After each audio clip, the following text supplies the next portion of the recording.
Saint-Denis siège au groupe Les Républicains et vice-président du Sénat. Bonjour Philippe Dallier. Bonjour. Merci d'être avec nous ce matin. On va commencer par ce mouvement social à la SNCF.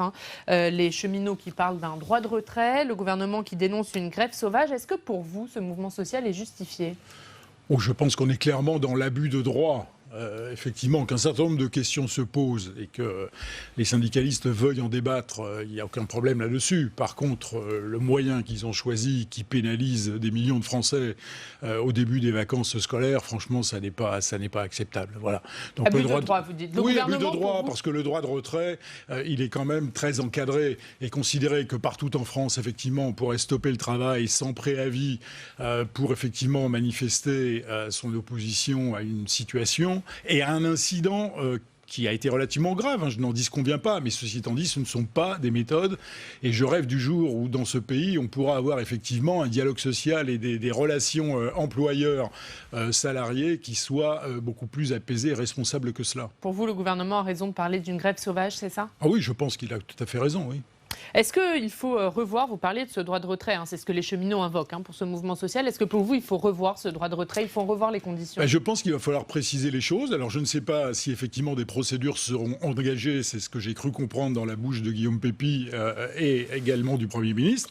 Mais je pense qu'à un moment donné, il va falloir clarifier les choses parce qu'on ne va pas pouvoir l'invoquer à tout bout de champ pour désorganiser complètement le pays. Ça n'est pas acceptable. Quand vous dites, je ne sais pas si des procédures sont engagées, ça veut dire que vous êtes pour des sanctions contre ces cheminots qui ont Moi, je pense qu'à partir du moment où, effectivement... Vous savez, on a mis très longtemps dans ce pays, concernant les transports, à obtenir un minimum de choses, et notamment un service minimum et l'information des usagers, pour que chacun puisse réagir avec un préavis de grève. À partir du moment où on détourne une procédure et qui a conduit à ce qu'on a pu constater ce week-end, ça n'est pas acceptable. Et il y a un moment où chacun prend ses responsabilités. Si certains veulent s'exonérer de ce que leur impose la loi et les réglementations, ils en assumeront les conséquences.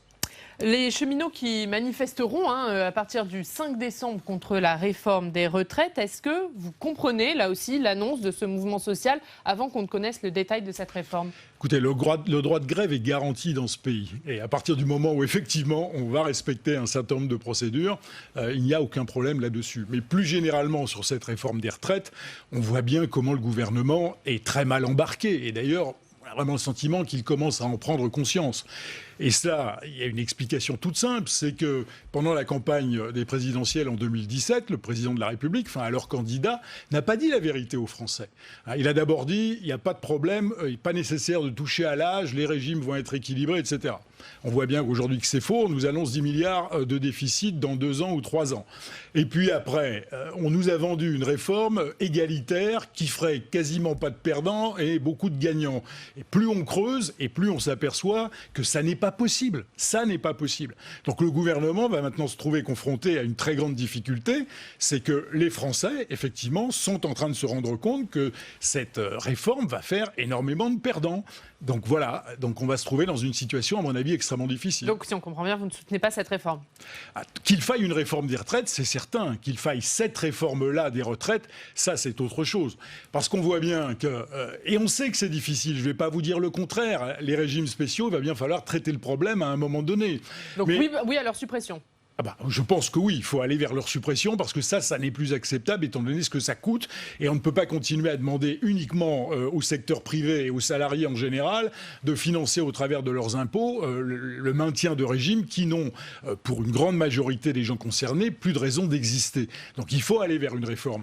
Mais le gouvernement s'y est très mal pris en n'ayant pas le courage d'expliquer aux Français qu'effectivement, il va y avoir des difficultés et il va falloir travailler plus longtemps.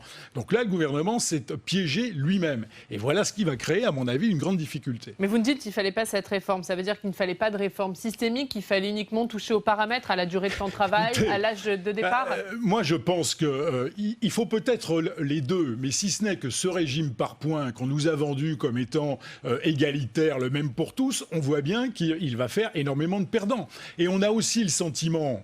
c'est à peu près clair, qu'on va utiliser les réserves des différents régimes pour venir, j'allais dire, boucher le trou des autres régimes. Et le gouvernement continue à prétendre le contraire, si ce n'est que les Français n'y croient pas, et je n'y crois pas non plus. Donc vous dites clairement, le gouvernement ne dit pas la vérité, le gouvernement... Il n'a pas dit la vérité, et maintenant il est coincé. Alors, le fait, en plus, on voit bien, hein, une réforme aussi sympathique que celle-là, telle qu'elle a été présentée, maintenant on nous annonce qu'elle sera présentée après les élections municipales. Écoutez, le gouvernement s'est piégé lui-même et il va avoir du mal à en sortir. Après les élections municipales, vous y croyez? Il y en a qui ne croient pas à ce calendrier. Est-ce que vous dites oui, elle sera présentée avant l'été, elle sera votée avant l'été, comme s'engage le Premier ministre? Tout est possible, et plus on va approcher de 2022, et moins la volonté réformatrice de ce gouvernement sera évidente. On l'a déjà vu sur un certain nombre de sujets, et notamment sur le budget qu'on nous propose. Donc vous dites encore, le gouvernement peut reculer? Oh, bien sûr qu'il peut reculer. Le gouvernement qui pourrait différer, sur le fond, qui pourrait différer l'entrée en application de cette réforme. Pour le moment, elle doit concerner la génération née en 1963. Ça pourrait être celle de 64, de 65, voire après. Est-ce que ça, déjà, c'est un premier signe de recul pour vous? Bien sûr que c'est un premier signe de recul, mais il va bien falloir équilibrer, parce que c'est quand même ça l'objectif premier. Il va falloir monter un régime qui va pouvoir permettre de ne plus générer de déficit. C'est quand même ça l'idée de départ. Et on voit bien qu'avec la dégradation de la situation et ces 10 milliards à trouver d'ici 2 à 3 années, il va falloir toucher aux paramètres. Et le gouvernement avait toujours dit qu'il n'était pas nécessaire de toucher aux paramètres. Donc il y a une vraie difficulté. Allez, l'autre sujet, c'est ce débat sur le voile. Hier, Bruno Retailleau, dans le journal du dimanche, Bruno Retailleau, c'est le patron des sénateurs Les Républicains, dit qu'il va déposer une proposition de loi pour l'interdiction des listes communautaristes aux élections. Est-ce que vous soutiendrez cette proposition de loi? Écoutez, il y a un vrai sujet.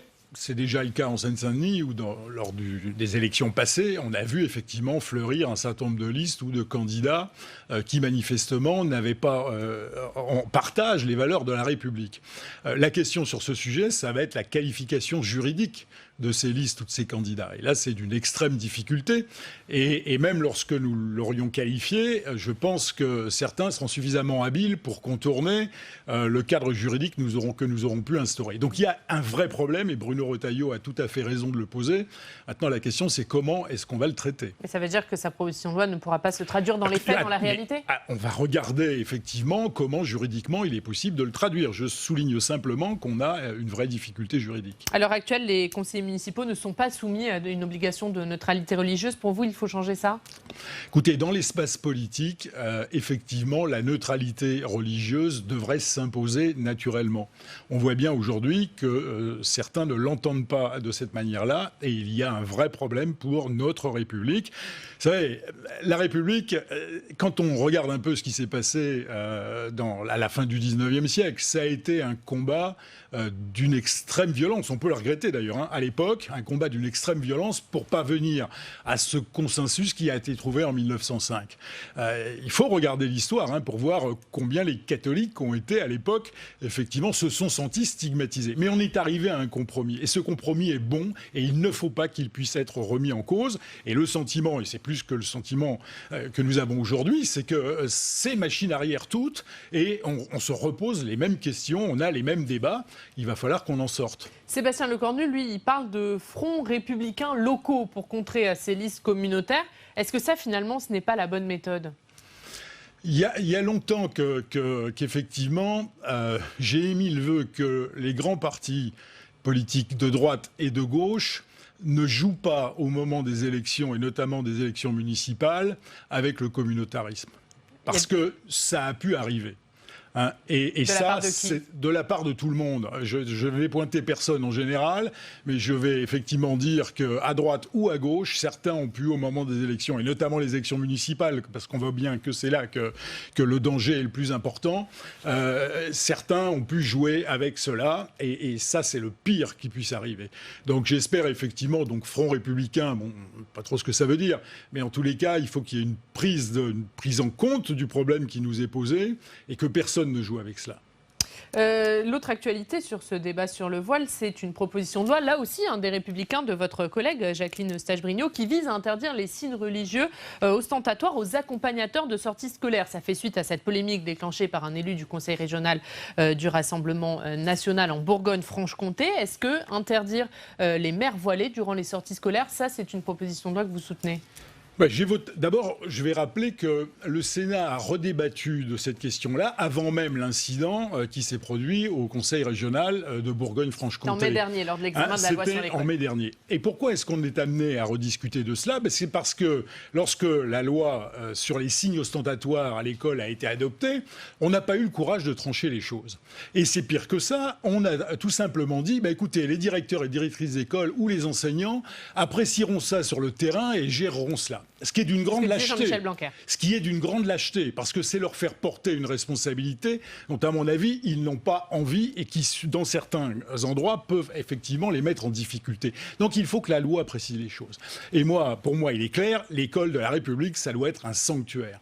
Les sorties scolaires, c'est du temps scolaire. Donc, à partir du moment où c'est du temps scolaire, je considère qu'on doit être dans la neutralité la plus absolue. Donc, interdiction du voile. Interdiction, mais il y a une autre possibilité sans réouvrir ce débat. Il suffit, entre guillemets, parce que ça va avoir un coût, de demander aux maires de fournir les accompagnateurs comme ils le font sur les activités périscolaires. Et ce que vous dites, que ces sorties doivent être encadrées par le personnel des communes. Exactement, et le problème est réglé. On prend des animateurs de centres de loisirs et on en met 2-3 à disposition pour ces sorties scolaires et le débat est clos. Ça veut dire plus de mères accompagnatrices, plus de parents accompagnateurs. L'accompagnement par les parents, ce n'est pas un droit inscrit dans la loi, c'est une facilité gratuite. Parce qu'effectivement, quand on emmène des gamins à l'extérieur, il y a des normes d'encadrement à respecter. Et la facilité, c'était de demander à des parents d'élèves de venir sur ce temps scolaire. À partir du moment où, effectivement, l'encadrement se ferait par des personnels des communes, le problème est réglé, la neutralité s'impose. Très bien, Philippe Dallier. On va changer de sujet. On va parler du budget. L'Assemblée nationale examine en ce moment même le budget en séance. Mais au Sénat, les auditions ont commencé pour examiner ces budgets ministère par ministère. On va parler d'un budget que vous connaissez bien, Philippe Dallier. C'est celui du logement, puisque vous êtes en charge de ce budget. Au Sénat, on en parle avec notre journaliste parlementaire, Alexandre Poussard.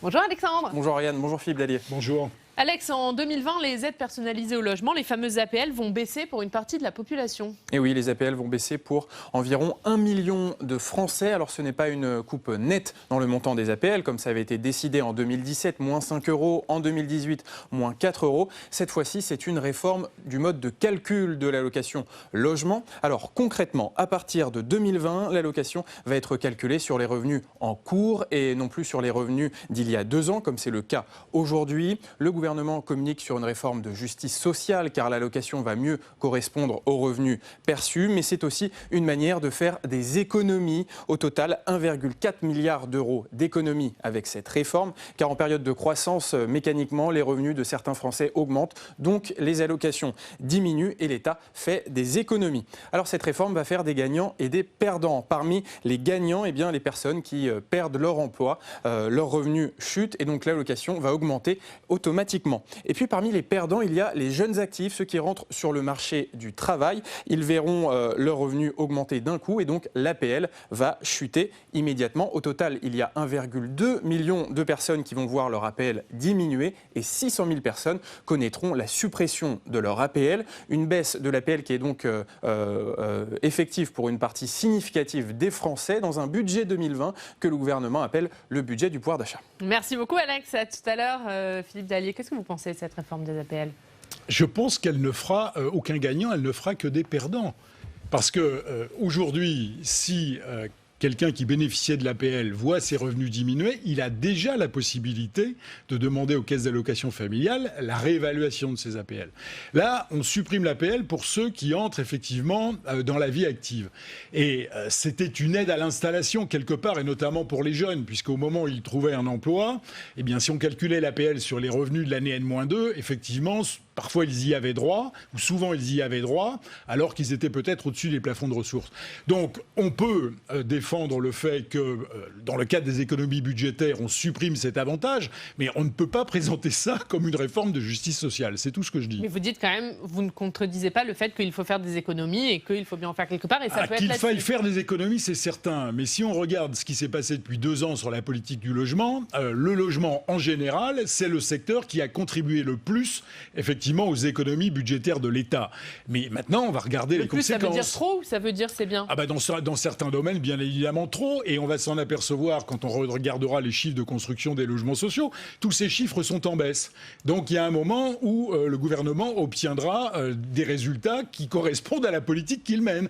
Mais d'un côté, il nous dit qu'il faut construire plus parce qu'il y a un problème de crise du logement dans ce pays, mais de l'autre côté, toutes les mesures qui sont prises poussent effectivement à un ralentissement de la construction. Il y a ça veut dire que c'est le logement social qui va être impacté le logement social l'est déjà, c'est certain, mais il n'y a pas que le logement social. L'accession à la propriété, on a supprimé l'APL accession, on a supprimé le prêt à taux zéro dans certaines zones, le Pinel, on ne sait pas trop ce qui va devenir. Donc voilà, il y a de grandes inquiétudes, et pourtant le logement devrait être une politique prioritaire dans ce pays. Alors justement, le gouvernement va lancer une grande enquête sur le logement des Français pour disposer de statistiques récentes pour, dit-il, pouvoir mener à bien une politique efficace.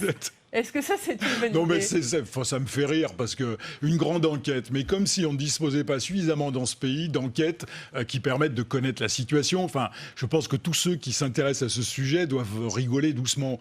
Voilà, la situation, on la connaît. Maintenant, il y a des décisions... Pour vous, cette enquête, ça ne sert à rien. C'est quoi? C'est un moyen de gagner du temps? Ça sert strictement à rien, c'est le moyen. Le gouvernement voit bien, effectivement, que tous les acteurs du logement portent les mêmes critiques. Donc voilà, ils ont pris des décisions. Il doit y avoir maintenant 4 milliards d'économies budgétaires par an sur le logement, si ce n'est pas plus. Il faudrait regarder dans le détail. Et maintenant, on nous dit on va faire une grande enquête. Bon, écoutez, franchement, c'est risible. On voit que ça vous fait rire. Un mot sur le budget, en général, qui, je le disais, est examiné à l'Assemblée nationale. Le gouvernement, Alexandre le disait, vante un budget du pouvoir d'achat. 9 milliards, plus de 9 milliards de baisse d'impôts pour les ménages. Est-ce que pour vous, c'est un budget qui va dans le bon sens ? On redonne du pouvoir d'achat à certains, parce que là aussi, il faut regarder les choses dans le détail. Ça n'est pas général comme cela, donc à certains, mais on le fait en creusant le déficit et la dette. Bon, ben voilà, c'est un choix du gouvernement. On voit que l'objectif affiché par Emmanuel Macron, candidat à la présidence de la République, était le retour à l'équilibre budgétaire à la fin de son quinquennat. Tout ça s'est terminé, et on va voter un budget en déséquilibre. Pourtant, le déficit baisse. De 100 milliards. Comment ? Le déficit 100 milliards, le budget qu'on s'apprête à voter, enfin que l'Assemblée nationale s'apprêtera à voter, parce que nous n'allons pas le voter. Le déficit est revenu en dessous de la barre des 3%, il y a un peu plus de 2. Les 3%, parlons en euros.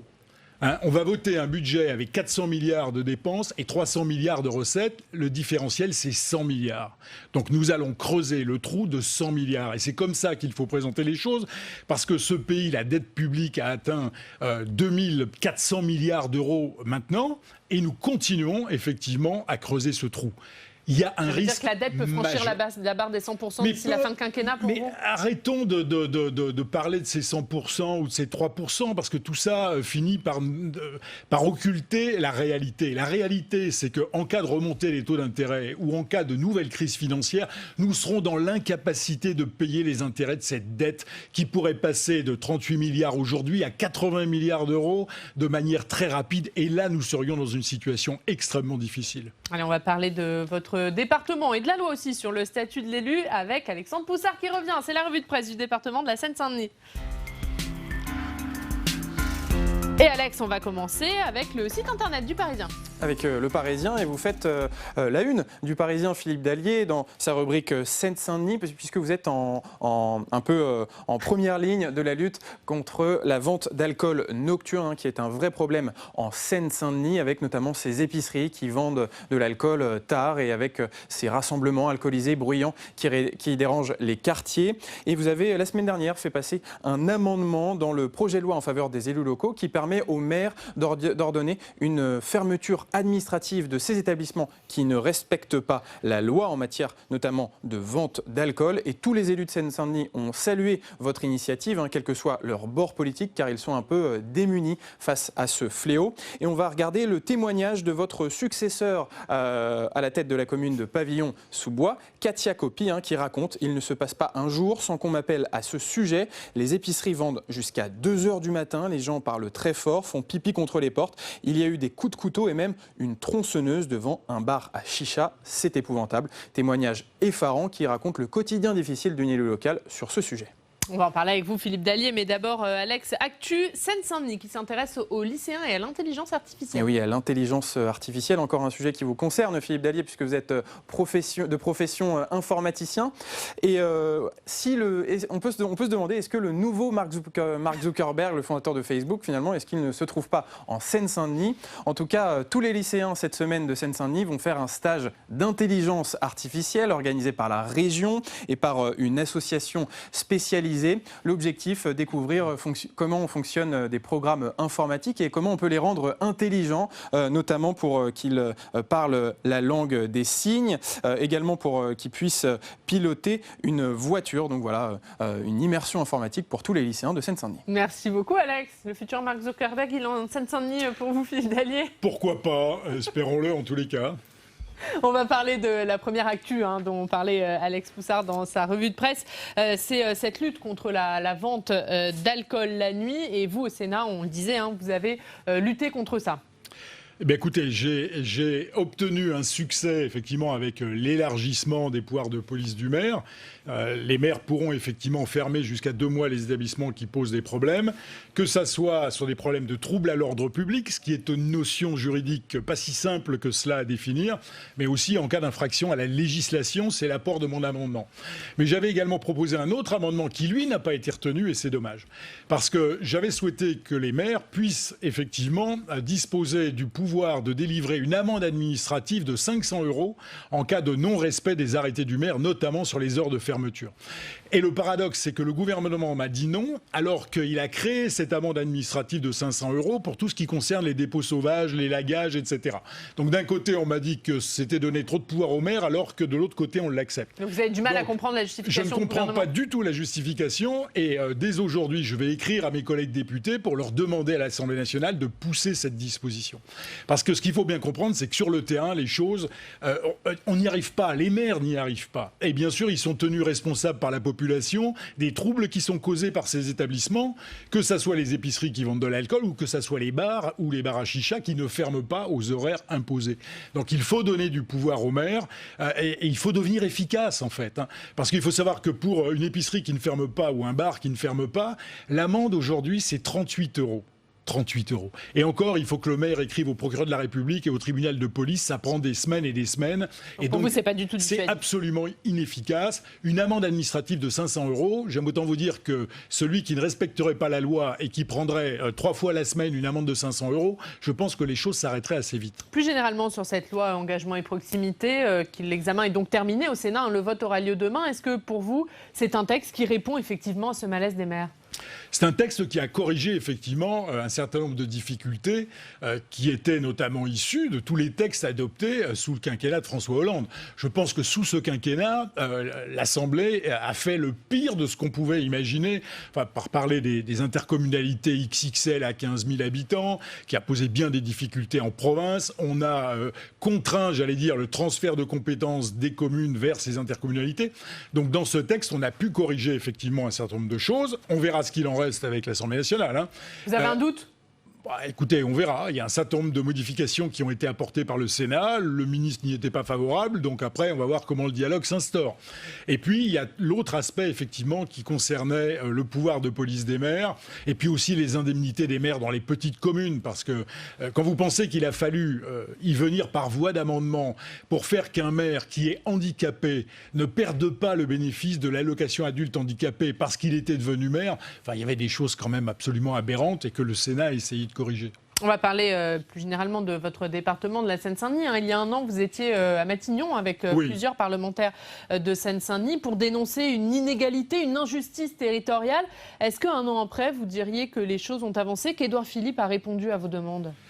D'abord, on était à Matignon avec tous les parlementaires de Seine-Saint-Denis, de la France insoumise jusqu'aux Républicains. Tous les parlementaires étaient là, et c'est d'ailleurs moi qui avais pris cette initiative de demander à rencontrer le Premier ministre suite à un rapport parlementaire de l'Assemblée nationale de François Cornu-Gentil et Rodrigue Coquendo qui avait rendu un rapport qui pointait l'état de l'État en Seine-Saint-Denis en matière d'éducation, de police et de justice. Ce rapport est accablant.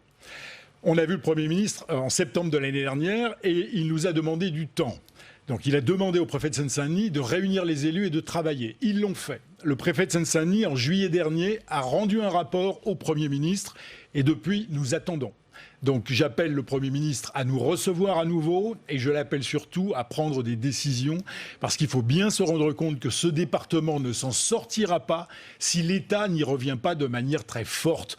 En matière d'éducation, je ne vais pas revenir sur ce qui s'est passé encore récemment dans ce département, mais il nous faut aussi des moyens beaucoup plus importants au tribunal de Bobigny comme dans nos commissariats. Si la République ne revient pas dans ce département à la hauteur de nos problèmes, eh bien ce département partira définitivement à la dérive et ça, je ne peux pas l'accepter. Ça peut aller jusqu'où, partir à la dérive ? Écoutez, qu'est-ce que ça peut entraîner ? Qu'est-ce que ça peut entraîner ? C'est qu'on a des quartiers qui sont déjà des quartiers qui se sont éloignés de la République. Mais c'est un département tout entier qui est en train de glisser. Imaginez qu'on nous dit qu'il y a 1 600 000 habitants en Seine-Saint-Denis. La réalité, c'est probablement plus près de 2 millions, où il y aurait entre 300 000 et 400 000 clandestins.